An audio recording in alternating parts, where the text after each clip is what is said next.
I will admit, I do have a bit of like a casual phone phobia thing.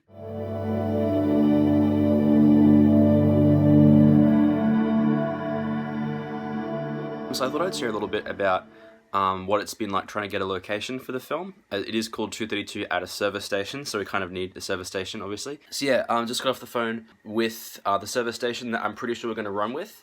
There's a couple sort of more detailed things of like when we want to shoot, how long we want to shoot for, things like payment and stuff like that. But the manager at the station seemed keen for us to get shooting, but that was not an easy process at all.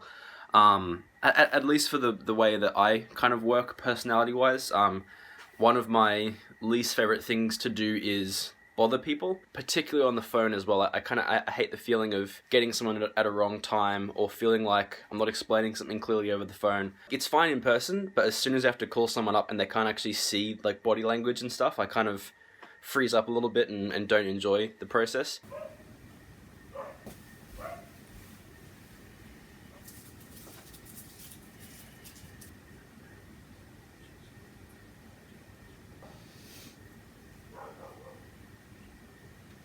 Hi, how you going?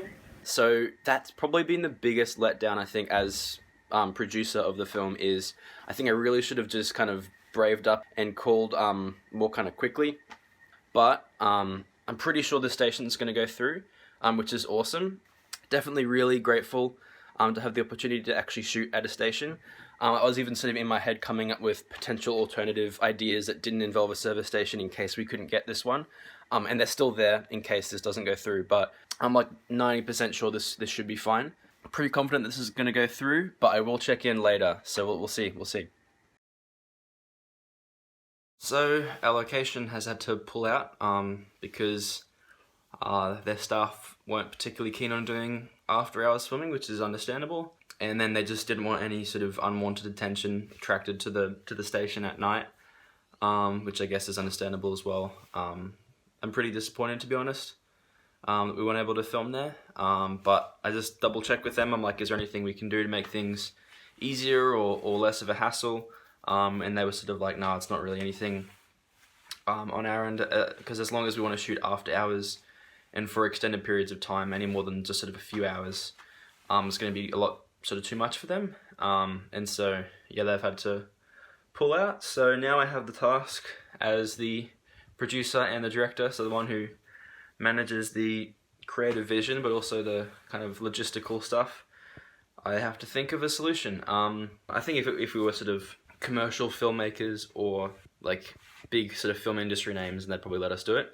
But since we're not super well known, my assumption is that we're not gonna get any other stations, which means I'm gonna have to rethink how to tell this story probably. I think that's probably the next step. And think of maybe some creative ways to do it ourselves. That doesn't involve a big service station, but we'll see. Yeah. Earlier today, I think I was wearing a different shirt as well. Anyway, earlier today, I got the call to let me know that unfortunately they weren't going to roll. Josh is doing that. We weren't going to roll with us for the film, but we've secured a motel location that a family member of mine actually runs as a backup. I mean, we've also found a spot that one of my friends has previously worked on that's sort of got like a convenience store, 24-hour convenience store type look. So we've got one definite as a backup, as like a placeholder, and we've got one that's looking quite good. I'm going to contact the manager and check in with them. But yeah, today's gone, as I said, with my crew, better and worse than we expected, but that's filmmaking, and we got creative, and hopefully we've got a solution. So yeah, see you around.